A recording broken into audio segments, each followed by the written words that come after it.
When I was 15, my parents kicked me out so my older sister could have her own bedroom. When I asked them where I should go, Mom grinned. Figure it out, darky. That was 7 months ago. Today, they're both begging for forgiveness. My dad is black and my mom is white. I look really black while my older sister Kate looks more white. This one feature has affected my entire life. You see, despite my dad being black, he has extreme colorism against black people, while my mom is just straight up racist. To her, my dad is the only exception. Me and Kate are only 2 years apart, but growing up, our experiences were very different. Every birthday of hers was celebrated, not only with a cake, but also huge birthday blowouts every day for her entire birth week. Meanwhile, my birthday was just another day in the year. However, instead of soaking up all the attention and hating me as much as our parents did, Kate would always be kind to me when they weren't looking. On my 9th birthday, Kate knew our parents wouldn't do anything for me, so she asked them if she could celebrate her birthday on my day. Of course, they said yes, and when the day came, she let me choose who to invite. When it was time for the cake, Kate distracted my parents and brought them into another room so everyone could sing happy birthday for me. It was one of the happiest days of my life. Another time, when we got our report cards and she got all C's while I got B's, she knew my parents would likely wail on me for not getting A's. So while they were reading my report card, she begged them not to hurt me because she didn't like violence. So they ended up just pinching me a few times. So even though my parents basically saw me as a cotton picker, as they called me,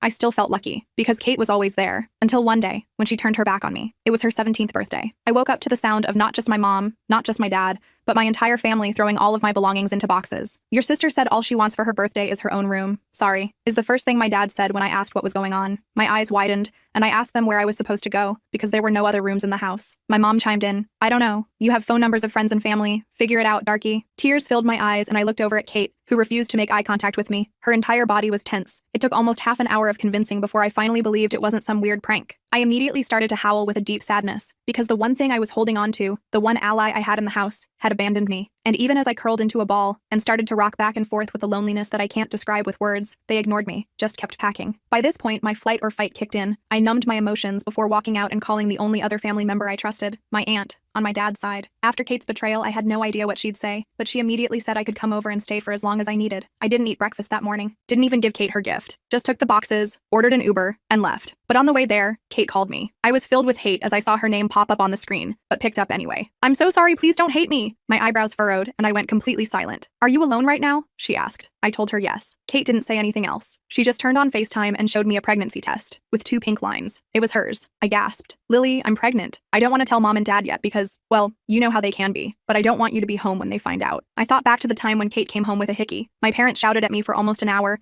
telling me how bad of an influence I was, how it was all my fault. So I understood. Kate, what can I do to help? I asked. She told me to ask for her help from our Aunt Bonnie. Suddenly, I could hear my parents walking up the stairs singing happy birthday, so I hung up. My mind was spinning. A part of me was relieved that Kate was still my best friend, but mostly, I was just worried, very worried. And when I got to my Aunt Bonnie's, my stomach twisted into a pretzel knot because she opened the door, gave me a huge smile, and hugged me super tight. I'm so happy you visited. I never told her what had happened, and clearly my parents didn't either. We were in the middle of polite, introductory small talk when I just blurted it out. My parents are racist and my sister is pregnant. The second I said it, she laughed, thinking it was some sort of joke. And that's when I started bawling my eyes out. By this point, we had already taken in the boxes, so we went inside and she listened while I talked. I made her promise not to tell my parents, and she swore she wouldn't. The next hour consisted of me completely unloading everything. The racism, the favoritism, getting kicked out. She promised I would be safe with her, and held me while I cried myself to sleep. I didn't know it at the time, but Aunt Bonnie was about to make my parents pay. Me and Kate's lives were about to change forever. When I woke up the next morning on Aunt Bonnie's couch, I had that brief moment of confusion where I didn't know where I was. Then it all came rushing back. Getting kicked out, Kate's pregnancy, everything. My eyes felt swollen from crying, and my back hurt from sleeping in a weird position. I checked my phone. 3 missed calls from Kate, but nothing from my parents. Not surprising, but it still stung. I could hear Aunt Bonnie in the kitchen making breakfast. The smell of bacon and eggs filled the apartment. My stomach growled loudly. I hadn't eaten since lunch the day before. Good morning, sleepyhead, Aunt Bonnie said when I shuffled into the kitchen. She looked like she'd been up for hours already. I made you some breakfast. Eat up. We've got a lot to talk about. I sat down at her small kitchen table and started eating. The food was amazing. Or maybe I was just starving. Either way, I practically inhaled it while Aunt Bonnie sat across from me, sipping her coffee. I've been thinking about everything you told me, she said after I'd eaten about half my plate, and I need to ask you something important. Has your dad ever hit you? I almost choked on my orange juice. Nobody had ever asked me that directly before. Not like, punched me or anything, I mumbled. Just some slaps, pinches, that kind of stuff. Aunt Bonnie's face darkened. That's still abuse, Lily. And the emotional stuff? The way they treat you differently from Kate? That's abuse too. I just stared at my plate. When someone actually says it out loud like that, it hits different. I'd always known something was wrong with how my parents treated me, but hearing someone call it abuse made me feel both validated and weirdly ashamed. I'm calling your parents after breakfast, she continued. First, to tell them you're staying with me for now. Second, to let them know I'm aware of how they've been treating you. My heart started racing. But what about Kate? If you tell them you know everything, they'll realize I told you about the pregnancy. I won't mention the pregnancy, Aunt Bonnie assured me. That's Kate's news to share when she's ready. But the rest, they need to hear it. After breakfast, I called Kate back while Aunt Bonnie cleaned up. Kate answered immediately, sounding stressed out of her mind. Are you okay? Where are you? Did Aunt Bonnie let you stay? The questions came rapid fire. I told her I was fine and staying at Aunt Bonnie's place. She sounded relieved, but still anxious. I asked how she was doing and if our parents suspected anything. They don't suspect a thing, Kate said. They're too busy redecorating my room now that it's all mine. She sounded guilty saying it. Lily, I'm so sorry. I should have found another way. I wasn't completely over being hurt, but I understood why she did it. It's okay, I said. But Kate, what's your plan? You can't hide a pregnancy forever. Kate started crying softly. I don't know. I'm scared to tell them. You know how they'll react. I knew exactly how they'd react. They'd blame me somehow, even though I had nothing to do with it. They'd shame Kate, but ultimately forgive her. They'd make everything worse. What about the father? I asked. Is he in the picture? It's Tyler, Kate said. You know, from my chemistry class. His parents are super religious. If they find out, he's screwed. We both are. Tyler Williams. I knew him vaguely. Tall, quiet guy who played baseball. Not someone I would have expected Kate to date secretly. Have you thought about what you want to do? I asked carefully. Like, do you want to keep it or? I don't know yet, Kate admitted. I need time to figure it out. Can you ask Aunt Bonnie if she'll help me? Maybe I can come over and we can talk? I promised to ask Aunt Bonnie and told Kate to hang tight. Right after we hung up, I heard Aunt Bonnie on the phone in the living room. Her voice was raised,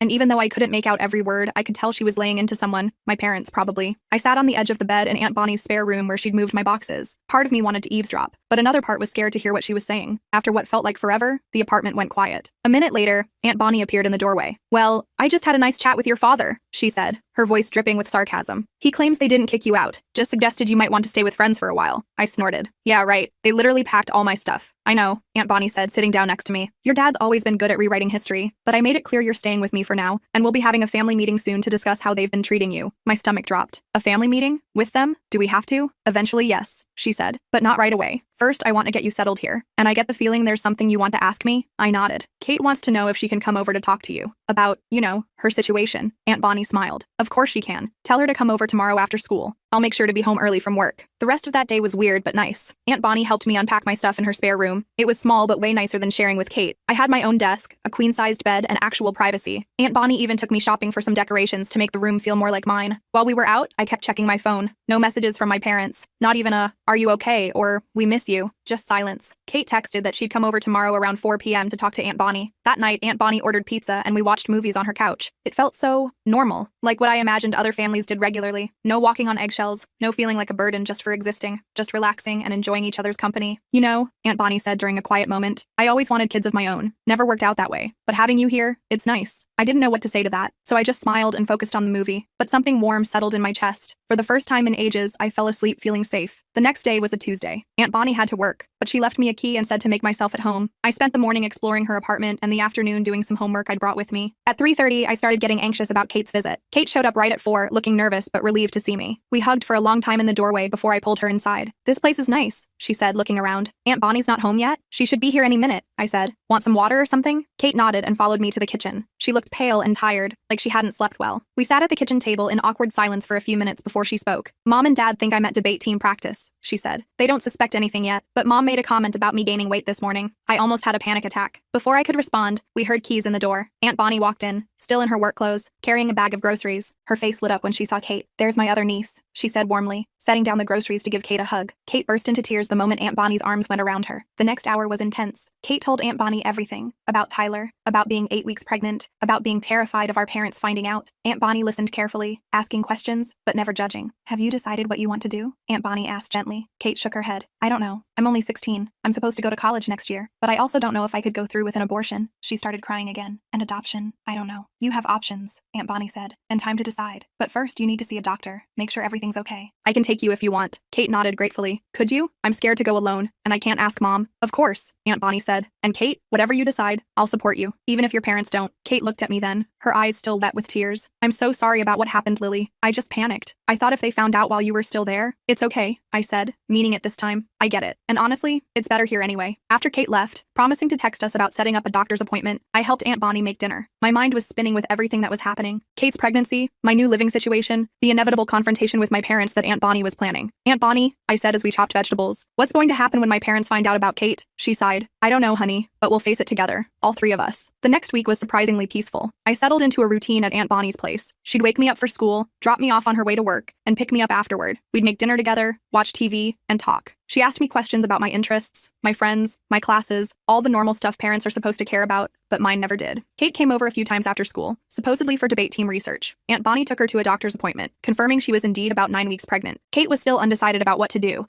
but at least now she was getting proper prenatal care in the meantime. My parents? Radio silence. Not a single call or text asking how I was. Kate said they barely mentioned me at home, like I'd just ceased to exist. It hurt, but it also confirmed what I'd always suspected. They didn't really love me the way parents are supposed to love their kids. Then on Friday evening, everything blew up. Kate called me in a panic. Mom found my prenatal vitamins, she said, her voice shaking. She put it together with me gaining weight. She knows Lily. She knows I'm pregnant. My heart sank. What happened? What did she say? She went ballistic. Kate sobbed, started screaming about how I'd ruined my life, how no decent college would accept me now, how I'd brought shame on the family. Dad came home in the middle of it and lost his mind too. I put Kate on speaker so Aunt Bonnie could hear. Are you safe? Aunt Bonnie asked immediately. I'm in my room with the door locked, Kate said, but they keep pounding on the door, demanding I come out and face the consequences of my actions. I'm scared. Aunt Bonnie grabbed her car keys. We're coming to get you. Pack a bag with essentials. You can stay here too. The drive to my parents' house was tense. Aunt Bonnie drove like a woman on a mission, her knuckles white on the steering wheel. I sat in the passenger seat, texting Kate updates on our location. She wasn't responding anymore, which made my anxiety spike. When we pulled up to the house, I felt sick to my stomach. I hadn't been back since the day they kicked me out. The porch light was on, and both my parents' cars were in the driveway. Stay in the car, Aunt Bonnie instructed as she put the car in park. No way, I protested. Kate's my sister. I'm coming with you. Aunt Bonnie looked like she wanted to argue but nodded instead. We walked up to the front door together and she rang the doorbell. The sound of shouting from inside immediately stopped. A moment later, my dad yanked the door open. His expression changed rapidly from anger to surprise to a forced smile when he saw Aunt Bonnie. Bonnie, what a surprise, he said, completely ignoring my existence beside her. What brings you by so late? Cut the crap, Marcus, Aunt Bonnie said coldly. We're here for Kate, she called us. My mom appeared behind him, her face blotchy from crying or yelling or both. This is a family matter, Bonnie. You shouldn't be involved. I am family, Aunt Bonnie shot back. And so is Lily, though you seem to have forgotten that. Where's Kate? In her room, having a teenage tantrum, my dad said dismissively. She can come out when she's ready to discuss her options rationally. The way he said options made my skin crawl. I knew exactly what option he thought was rational. Let me go get her, I said, already moving toward the stairs. My mom tried to block my path. You don't live here anymore, Lily. You can't just move, Aunt Bonnie said, her voice so authoritative that my mom actually stepped aside. I ran upstairs to Kate's room, my old room too, and knocked gently. Kate, it's me. Open up. The door cracked open, and Kate peeked out, her face streaked with tears. When she saw it was really me, she flung the door open and hugged me tight. Thank God you're here, she whispered. They've lost their minds. Dad says I have to get an abortion, or he'll throw me out. Mom keeps crying about what people at church will say. Pack your stuff, I told her. You're coming to stay with me and Aunt Bonnie. Kate nodded and quickly grabbed a duffel bag, shoving clothes and toiletries inside. I helped her pack, grabbing things she missed, her laptop charger, her favorite sweater, the stuffed bear she'd given me years ago that had somehow survived the purge of my belongings. When we came back downstairs with her bag, my parents were still arguing with Aunt Bonnie in the entryway. You can't just take her, my mom was saying. She's 16. She's still a minor. Watch me, Aunt Bonnie replied. Unless you want me to call Child Protective Services and report how you've treated both your daughters, I suggest you step aside. My dad's face turned an alarming shade of red. Is that a threat? You have no proof of anything. I have Lily's testimony, Aunt Bonnie said calmly. And now I have evidence of you trying to force Kate into a medical procedure against her will. Do you really want to test me on this, Marcus? My parents exchanged a look. For the first time in my life, I saw something like fear in their eyes. Kate can make her own decisions when she turns 18, my mom said, changing tactics. For now, she stays here where we can take care of her. Take care of her like you took care of me? I blurted out. By treating her like garbage if she doesn't do exactly what you want? My dad finally acknowledged my presence with a glare. You don't know what you're talking about. We've always provided for both of you. Providing food and shelter is the bare minimum, I shot back. You never loved me. And now that Kate's done something you don't approve of, you're treating her the same way. Kate stepped forward, clutching her bag. I'm going with Aunt Bonnie and Lily. I'll be back when you're ready to support me no matter what I decide about my baby. My mom started crying again,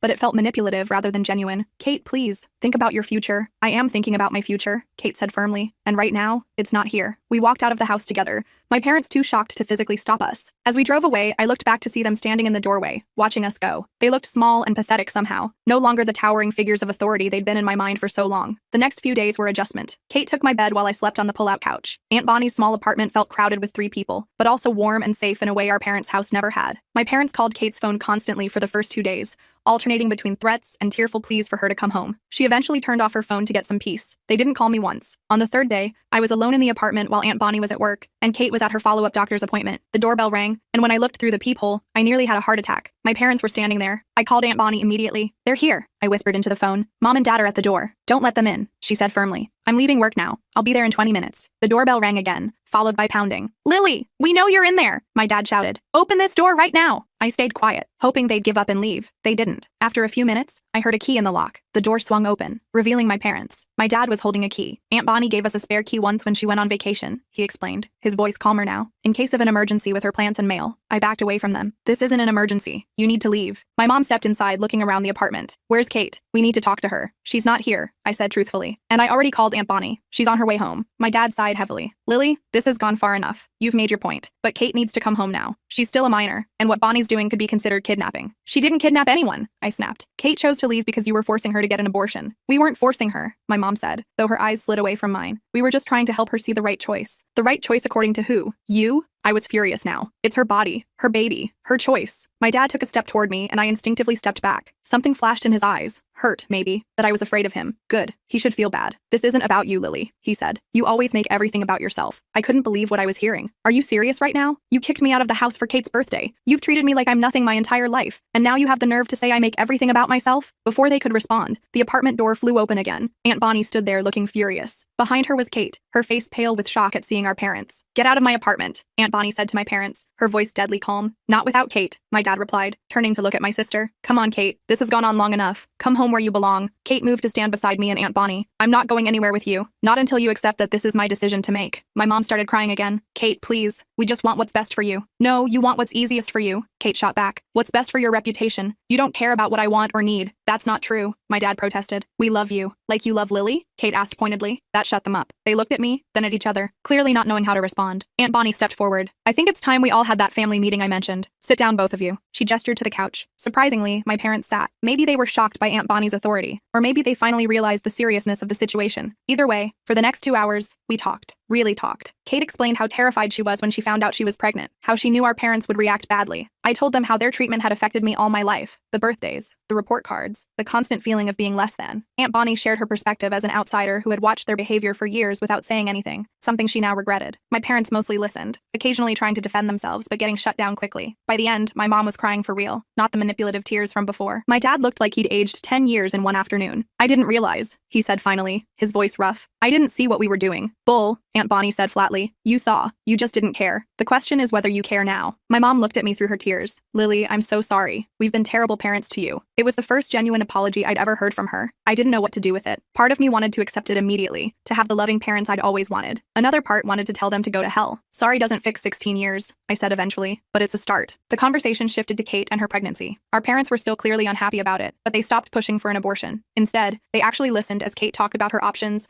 keeping the baby, adoption, or termination, and her fears about each choice. By the time they left, nothing was resolved, but something had shifted. They promised to respect whatever decision Kate made about her pregnancy. They invited both of us to come home, but also said they understood if we wanted to stay with Aunt Bonnie for now. As Aunt Bonnie closed the door behind them, the three of us collapsed onto the couch, emotionally exhausted. Do you think they meant it? Kate asked quietly. About supporting my decision? I don't know, Aunt Bonnie said honestly. People don't change overnight, but they might be starting to see the damage they've done. I wasn't convinced. One conversation, no matter how intense, couldn't undo a lifetime of behavior. But for the first time, I felt like maybe, just maybe, things could be different. That night, as I lay on the pull-out couch staring at the ceiling, I thought about everything that had happened. In less than 2 weeks, my entire life had been turned upside down. I'd lost my home, gained an ally in Aunt Bonnie, and somehow ended up in a strange new dynamic with my parents. Kate came out of the bedroom and sat at the edge of my makeshift bed. Can't sleep? I asked. She shook her head. Too much going on in here. She tapped her temple. Lily, do you think I should give them another chance? I sat up. That's your call. They're still our parents, for better or worse. I'm scared they'll go back to how they were before, she admitted. That they'll pressure me about the baby or treat you badly again. Probably, I said honestly. People don't change that easily. But now we have Aunt Bonnie, and we have each other. Kate smiled a little. We've always had each other. She paused, then added, I think I want to keep the baby. Is that crazy? I reached out and squeezed her hand. Not crazy. Scary. Sure, but you'll be an amazing mom. Better than ours at least, Kate said with a bitter laugh. As we sat there in the dark, I realized something important. No matter what happened with our parents, whether they truly changed or just pretended to, Kate and I would be okay. We had survived this far. We would keep surviving. Together. The journey ahead would be complicated. Kate's pregnancy, my uncertain living situation, our fractured relationship with our parents. But for the first time, I felt like we weren't facing it alone. The next morning, I woke up with a weird sense of hope, mixed with doubt. Kate was curled up next to me on the pull-out couch, having fallen asleep there after our late-night talk. She looked peaceful for once, one hand resting protectively over her still flat stomach. I carefully got up without waking her, and found Aunt Bonnie in the kitchen making pancakes. Morning, she said, sliding a stack onto a plate for me. How'd you sleep? Okay, I guess, I said, dousing the pancakes in syrup. Kate told me she wants to keep the baby. Aunt Bonnie nodded, not looking surprised. I figured she might. That girl's got a nurturing spirit. Always has. She sat down across from me. How do you feel about becoming an aunt? I hadn't really thought about it that way. Weird. Good weird, though. We ate in comfortable silence until Kate shuffled in, hair sticking up in all directions. Aunt Bonnie wordlessly passed her a plate of pancakes, which she accepted gratefully. So what happens now? I asked after we'd all eaten. Now we figure out a game plan, Aunt Bonnie said. Kate needs to finish school. You both need stability. And your parents need to prove they're serious about changing. Kate looked down at her empty plate. I should probably talk to Tyler too. He deserves to know what I'm deciding. That conversation happened later that day. Tyler came over looking terrified, probably expecting Aunt Bonnie to tear him a new one. Instead, she offered him lemonade and gave them privacy to talk in the bedroom while I pretended not to eavesdrop from the hallway. I couldn't hear everything, but Tyler's reaction surprised me. No arguing or denying responsibility. Instead, he kept saying stuff like, whatever you need, and I'll be there. When they came out an hour later, Kate looked relieved, and Tyler looked determined, if still scared. I'll tell my parents tonight, he promised before leaving. They'll freak, but they're big on responsibility. They won't let me bail. After he left, Kate flopped down next to me on the couch. Well, that went better than expected. He seems decent, I admitted. He is, Kate said, scared out of his mind, but decent. The next couple days passed in a blur of planning. Aunt Bonnie called our parents for another meeting, this time with all of us plus Tyler and his parents. Talk about awkward. Tyler's parents were shocked but rallied quickly, especially his mom. My parents were stiff and formal, but at least they weren't yelling. The adults talked about practical stuff, medical insurance, living arrangements, school plans. I mostly sat quietly, watching everyone's faces. My dad kept looking at me when he thought I wasn't paying attention, this weird mix of guilt and something else I couldn't identify. My mom barely made eye contact with anyone. After that meeting, our parents asked if we'd consider coming home for dinner that weekend. A fresh start, my mom called it. Kate immediately looked at me. Up to Lily, she said firmly. I go where she goes. My dad nodded slowly. Fair enough. I agreed, but only if Aunt Bonnie came too. No way was I walking back into that house without my backup. They reluctantly said yes. That Friday night was the most uncomfortable dinner of my life. My mom had clearly spent hours cooking all our favorite foods, even remembering mine correctly, which was a first. The conversation was strained, everyone trying too hard to be polite. Halfway through dinner, my dad cleared his throat. I've been doing some reading, he said awkwardly, about colorism and how it affects children. He looked directly at me. I never realized what I was doing to you, Lily. I'm not asking for forgiveness, just a chance to try to be better. I almost choked on my mashed potatoes. My dad, reading about colorism, admitting he was wrong. I didn't know what to say, so I just nodded. My mom jumped in next. We've also found a family therapist, she said. For all of us, if you girls are willing. We have a lot to work through. I looked at Kate, who raised her eyebrows like, what do you think? Maybe, I said cautiously. We'll think about it. After dinner, my dad awkwardly showed me my old room, except it wasn't my old room anymore. They'd completely redone it. New paint, new furniture, even a fancy desk for studying. It was nice, way nicer than what I'd had before. We thought, if you wanted to come back. He trailed off. I don't know yet, I said honestly. This is all happening really fast. He nodded. I understand. The room's yours whenever you want it. No pressure. That night, back at Aunt Bonnie's, Kate and I stayed up late talking. She was torn about moving back home. On one hand, they were being surprisingly supportive about the baby now. On the other hand, we both knew how quickly they could flip. What do you think? She asked me. Should we give them another chance? I sighed. I don't know. Part of me wants to believe they've changed. Another part is waiting for them to go back to normal. Same, Kate admitted. But I also feel bad about taking advantage of Aunt Bonnie. Her apartment's tiny for 3 people, let alone 4 once the baby comes. That was a good point. Aunt Bonnie had been amazing, but this wasn't a long-term solution. We decided to talk to Aunt Bonnie about it in the morning. When we brought it up over breakfast, she surprised us. I've actually been thinking about this, she said. I've been looking at 3-bedroom apartments. More space for all of us. You want us to stay with you permanently? Kate asked, sounding shocked. Aunt Bonnie shrugged. If that's what you want. Or you could try going home, with the understanding that my door is always open if things don't work out. We talked it through for hours. By the end, we had a plan. Kate and I would move back home on a trial basis. We'd attend family therapy. We'd spend weekends with Aunt Bonnie. And at the first sign of our parents reverting to their old ways, we'd be out of there. Moving back was weird. My parents were trying so hard it was almost uncomfortable. My dad kept asking about my schoolwork and offering to help. My mom suddenly wanted to know about my friends and interests. They both fussed over Kate, making sure she ate properly and got enough rest. Family therapy was even weirder. Our therapist, Dr. Chen, didn't let anyone get away with anything. When my dad tried to downplay some of the things he'd done, she called him out immediately. When my mom cried about how hard it was for her, Dr. Chen pointed out how much harder it had been for me. The breakthrough came about a month in. We were talking about birthdays, specifically how they'd celebrated Kate's but ignored mine. My mom started with her usual excuses about being busy or tight on money. That doesn't explain the pattern, doctor, Chen said calmly. Why was money always tight for Lily's birthday but never for Kate's? My mom went silent. Then, to my complete shock, she turned to me with tears in her eyes. Because I'm racist, she said simply. I didn't want to admit it, even to myself, but I treated you differently because you look more black, and that's unforgivable. The room went dead quiet. My dad looked like he'd been punched. Kate reached over and squeezed my hand. I don't know if it's unforgivable, I said finally, but it really messed me up. My mom nodded, tears streaming down her face. I know, and I'll spend the rest of my life trying to make it right, if you'll let me. It wasn't an instant fix. There were still awkward moments, still times when they'd slip into old habits and I'd have to call them out. But that confession was the first time I believed they might actually be changing. Meanwhile, Kate's pregnancy was progressing. Her first ultrasound was a big deal. We all went, even Tyler. Seeing that tiny blob on the screen made everything more real. Kate cried. Tyler looked terrified but held her hand the whole time. My parents stood awkwardly in the corner until the technician asked if they wanted to see their future grandchild. After that, my mom couldn't stop talking about baby stuff. By the time Kate was showing,